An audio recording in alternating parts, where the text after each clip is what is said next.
What is going on, my crazy 76er fanatics, guys? Thanks for stopping back in for another daily pod with your daily 76ers discourse and discussion. The likers, the watchers, the commenters, and especially the subscribers, guys. Thank you so much for helping this conversation continue to flow, helping this channel, Sixers Daily, continue to grow, and keeping the Sixers discourse on the up and up in the chat. So make sure you like, make sure you comment, make sure you subscribe. And make sure you watch out for those Philadelphia 76ers, guys, because they could be the beast in the East and potentially an Eastern Conference Finals contender. They need a few things to potentially contend and not pretend that they're a championship squad. To truthfully contend, what does this team need? They need to shore up that forward depth, guys. This team is in a desperate need of not only a strong small forward, a good consistent power forward, but just floor spacing from these forwards in a general. Kelly Oubre is having a career year because Kelly Oubre is shooting that three-point shot at a career-high percentage. The reason Kelly Oubre is getting those shots off and knocking them down, a lot of them are a little more open considered, and a lot of those shots are considered more open than what his teammates are seeing. Okay, that's what we're trying to get out. A lot of those shots are considered wide open in comparison to the shots that Tyrese Maxey is getting, in comparison to the shots that Jared McCain was getting in that short stint. Quentin Grimes is getting some open shots. They're not falling completely. The shots that Quentin Grimes are taking, some are open, some are contested. They're all not falling at a high percentage. But Kelly Oubre is getting wide open looks from beyond the arc because Kelly Oubre is not known to be a marksmith from three. If Kelly Oubre continues to shoot that three-point shot again above 40% at career high percentage, I think it only makes sense that defenders decide to take one step closer, make that shot a little more difficult, make those closeouts a little more aggressive, and maybe make Kelly Oubre either attack the paint, put the ball on the floor, or swing and kick. Because Kelly Oubre taking contested three-point shots, he is shooting the ball at, again, a career clip, but we're not sure if that is going to change and stay the same if the defense amplify and intensify stepping out on Kelly from beyond the line. But this team for sure, and I'm talking about this Philadelphia 76ers squad, they need to shore up their forward depth because right now, guys, that forward depth is not the best. Look at this right here. You got Trenton Wofford, you got Kelly Oubre, you got Paul George, you got Dominic Barlow. We left Justin Edwards outside of the graphic. We left Justin Edwards off of this graphic specifically because these are your four power forwards, small forwards, and you see Paul George can play some tall ball, big ball shooting guard. These are the guys who should be getting the bulk of the minutes for the remainder of the season, guys. And each of these players, none of them are the same. That is probably the most difficult piece and puzzle piece of the equation Nick Nurse is going to have to figure out. How do I get these guys, all four of them, with completely different skill sets? How do I interchangeably play these guys and make sure the production stays the same, the defensive intensity doesn't dip, and most importantly, we are dispersing these minutes evenly based off of production, talent, and potential usage. Because if Paul George shows up the way Paul George did last season, there's no reason to be playing Paul George over Trenton Wofford, especially not over Kelly Oubre. And the stints that Dominic Barlow was playing, Dominic Barlow was extremely productive on the offensive and defensive glass. Dominic Barlow was extremely helpful protecting the rim for Joel. So what does this team need? They've got to figure out not only who's their starting small forward, power forward, who's their backup small forward, power forward, but most importantly, those tall ball lineups. Who do you decide to play? Because we'll go back to the graphic, guys, just to wake you up a little bit. Trenton Wofford, Kelly Oubre, Paul George, all sharing the court together. I'm not above it. I'm not opposed. Tyrese Maxey out there in that lineup. Wofford, Oubre, Paul George, and then potentially Adem Bona, Joel Embiid. That's a good lineup, guys. That lineup can contend.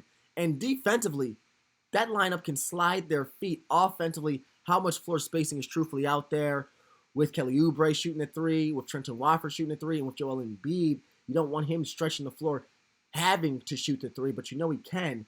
You kind of see that offense, that defense is like something that could work. Something that could be applicable for this team's future success. But realistically, guys, what this team needs is to identify who they're going to play and what these lineups are going to be. Because the guard depth or not even the guard depth, guys. We've been showing you this bench lineup. The bench lineup of Quentin Grimes, Jared McCain, Kelly Oubre, Trenton Wofford. Guys, if you look at this lineup realistically, you can plug and play these players interchangeably with Maxey, George, and Embiid. And then VJ Edgecombe, of course, could potentially be in this graphic too, fighting for minutes, potentially sliding into that lineup. But there are wide open potential minutes for anybody in this lineup. Of course, Joel should be in the starting lineup. But for any of these four guys, point guard through power forward, any of these guys can play with Maxey, Paul George, Embiid. Maybe Edgecombe is guaranteed in that starting lineup based off his defensive chops, based off of his upside. This team needs to identify who their guys are, who their closers are, what their best lineup's going to be, and who their best lineup is. Unfortunately, last year is not a good sample size for what these players and what this team can provide, because this team had 54 starting lineups last year, 54 different starting lineups last year. So it's going to be a trial and an error. It's going to be an uphill and a downhill battle at certain points of the season to figure out and determine who is best to play with Joel, Maxey, and Paul George, who is best to close the game alongside Maxey, Paul George, and Joel Embiid. It's going to be an uphill battle throughout the season to figure out who does that. But the question becomes easier to answer once you decide, how does Grimes really fit with this team? Because not only did the comments chew us up based on our last video, guys. If you didn't see our last video, you got to check out our last video. We did talk about Grimes heavily and highlight not only his offensive upside, but his playmaking downside. How does Grimes really fit with this team? Well, one thing I want to talk about, the mindset that Grimes does have. He loves Philadelphia. And it seems as if the fans are loving Quentin Grimes this year as well. Quentin Grimes went on to say, I love the city. You go out there and play hard. The city is going to show that love back to you. So walking around the city, they show a lot of love. I love the energy. I love the expectation to win. You've got to come out there and give it your all. So I love the city of Philadelphia right now. And again, the fans of Philadelphia are loving a 20-point player, which Quentin Grimes has proven to provide and proven to be. It's the turnovers that fans can't get down with. It's the turnovers that may make Quentin Grimes' minutes dwindle down just a little bit, or maybe significantly, because 4 turnovers in each of the last 3 games, making 12 turnovers in the last 3 games total combined, is ridiculous. But he does understand the city of Philadelphia. He does understand the culture in Philly. You play hard, you work hard, you get celebrated. Even if it doesn't turn out in your favor, if you leave it all out there on the court, the city is going to love you. And guys, this year specifically, Grimes is fitting perfectly with this team's culture, with this team's mindset, and with the philosophical identity that they are embodying. Because Kelly Oubre said that the mindset from this year to last year, it is night and day. Last year, I think lineups changed a lot, guys in and out. But this year, I think Tyrese has been hitting it on the head. It's like no matter who's out there, we have this constant that we won't waver from, that goes into our culture. And the thing that we do on a daily basis, guys, that's compete. That is compete.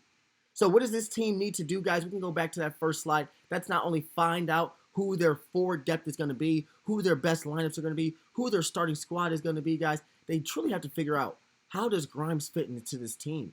Because a 20-point player should not be on the bench. This Sixer squad has an MVP candidate in Tyrese Maxey, a true Rookie of the Year leading candidate in VJ Edgecombe, and a Sixth Man of the Year candidate, a strong Sixth Man of the Year candidate in Quentin Grimes. How does he fit on this team? It really depends how this team is going to construct their offensive playmaking on the back end behind Tyrese Maxey. Because I think it's obvious that Quentin Grimes should not be playing point guard anymore.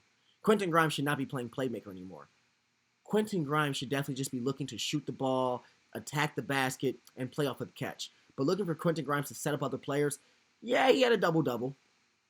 It was against the Nets, though, guys. It was against one of the most atrocious and pathetic defenses in the NBA currently, the Brooklyn Nets. Now, outside of that Nets game, Quentin Grimes' playmaking has been a shame, guys. He's been getting just as many assists as he's been getting turnovers. A 1-to-1 ratio is not going to get this team in winning contention at all. So you got to figure out not only your forward depth, You playing Wofford, Oubre, Paul George, or are you playing Dominic Barlow? You got to figure out your forward depth. You got to figure out how Grimes fits in with this squad, with this team. We're not done yet, guys. You got to identify, is Jared McCain the guard for the future? Is Jared McCain going to potentially take those Quentin Grimes playmaking minutes? Is he? Is that what he's going to do? Only if he can identify with his teams again. Psychological identity. You got to play hard. You got to work hard. You got to leave it all out there on the court. And most importantly, defensively, you got to be willing to compete. Each one of these players that we have identified in this video, they have a lot of strengths. But each one of these players that we have identified in these videos have very obvious weaknesses. Quentin Grimes can't play make. Jared McCain can't play defense. Kelly Oubre is not a consistent shooter, even though he's shooting the ball consistently right now. Eventually, you're going to expect that's going to go down at some point somewhere throughout the season. Trenton Wofford, offensively, he's a great playmaker. He's a great ball handler.